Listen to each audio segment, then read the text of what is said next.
नमस्कार मैत्रिणींनो, आज आपण अतिशय पौष्टिक असं डाळ तांदूळ आणि वेगवेगळ्या भाज्या घालून अतिशय पौष्टिक असं सँडविच तयार करणार आहोत. चला तर मैत्रिणींनो, आज आपण आपल्या रेसिपीला सुरुवात करत आहोत. त्यासाठी लागणारे या ठिकाणी साहित्य जे आहे, या वाटीने मी पाऊण वाटी मूग डाळ, पाऊण वाटी तांदूळ आणि पाऊण वाटी उडीद डाळ या ठिकाणी 1-2 तास स्वच्छ धुवून अशी भिजत ठेवलेली होती.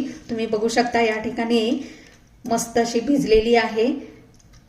या ठिकाणी बोटावर सुद्धा चुरा होते.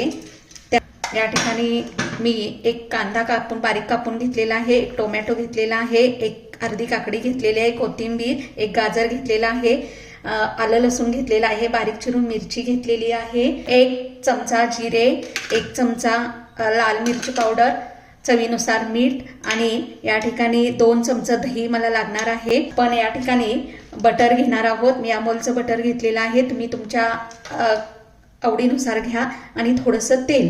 तर या ठिकाणी मी प्रथम हे जे आपण भिजवून घेतलेलं डाळ तांदूळ आहे ते मी पाण्यातून बाहेर काढून ते मिक्सरला वाटून घेणार आहे. हे जे डाळ तांदूळ आहे ती मी एका मिक्सरच्या भांड्यामध्ये घेत आहे. थोडं थोडं घ्यायचं आहे, 2-3 बॅचेसमध्ये करायचं आहे. याच्यामध्ये मी या ठिकाणी आलं लसूण आणि मिरची या ठिकाणी घालत आहे. त्याच्यामध्ये 1 चमचा लाल मिर्च पावडर घालत आहे, 1 चमचा जिरं घालत आहे. त्यानंतर या ठिकाणी 1 चमचा दही घालत आहे. दही एकदम घाला. आता मी या ठिकाणी एकदमच 2 चमचे घालणार आहे. आणि थोडीशी कोथिंबीर घालून हे मी बारीक वाटून घेणार आहे. एकदम बारीक पेस्ट करायची आहे, पाणी लगेच घालायचं नाही. आता आपली पेस्ट एकदम बारीक अशी झालेली आहे आणि यामध्ये पाणी न घालता बारीक करायचं आहे.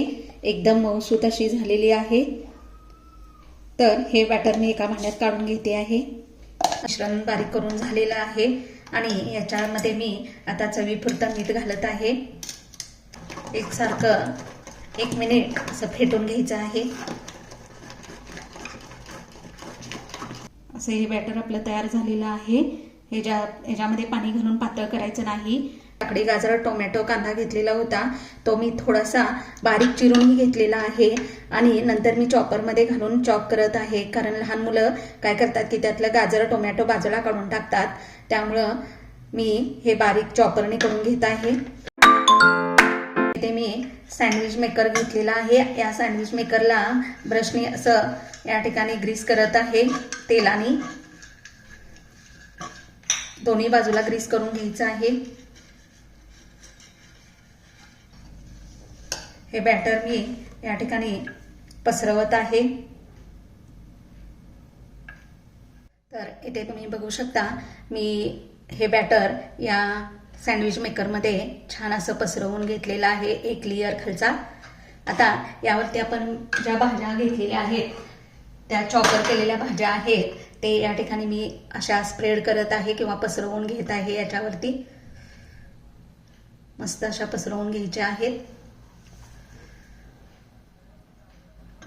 त्यानंतर त्याच्यावरती थोडंसं मी बटर घालत आहे. तुमच्याकडे चीज असेल तर चीजही तुम्ही वापरू शकता. इथे खालचा जो लेयर आहे तो थोडासा पातळ घालायचा आहे आणि पुन्हा या ठिकाणी मी ह्याच्यावरती आणखी एक लेयर देत आहे. हा लेयर व्यवस्थित पसरवून घ्यायचा आहे. इथे बघू शकता मस्त असं बॅटर आपलं पसरवून झालेलं आहे. आता हा सँडविच मेकर या ठिकाणी लॉक करायचा आहे आणि मीडियम गॅसवर 10 मिनिटं याला उलटून पालटून भाजायचं आहे. मीडियम गॅसवर ठेवायचा आहे. गॅसची फ्लेम जास्त करायची नाही, कारण मग एका बाजूने करपू शकतो. या ठिकाणी एका बाजूने भाजल्यानंतर आपल्याला थोडासा याचा वास, खमंग वास येतो. त्यानंतर त्याला उलट करायचं आहे. तर मी आता दुसऱ्या बाजूनेही मीडियम गॅसवर या ठिकाणी भाजून घेत आहे. तर इथे आपले सँडविच भाजून तयार झालेलं आहे. तर मी या ठिकाणी गॅस बंद केलेला आहे. तर इथे तुम्हाला हे उघडवून दाखवत आहे. वाव, मस्त. इथे बघू शकता मी जिथं बटर घातलेलं होतं ते बटर या ठिकाणी हे सँडविच फुटून बाहेर सगळीकडे स्प्रेड झालेलं आहे। तर मस्त असं आपलं या ठिकाणी सँडविच भाजून तयार झालेलं आहे। त्याचा आपण सगळे सँडविच करून घेणार आहोत। इथे आपलं सँडविच भाजून तयार झालेलं आहे। तर याला बरोबर मधून सँडविच शेप द्यायचा आहे कट करून।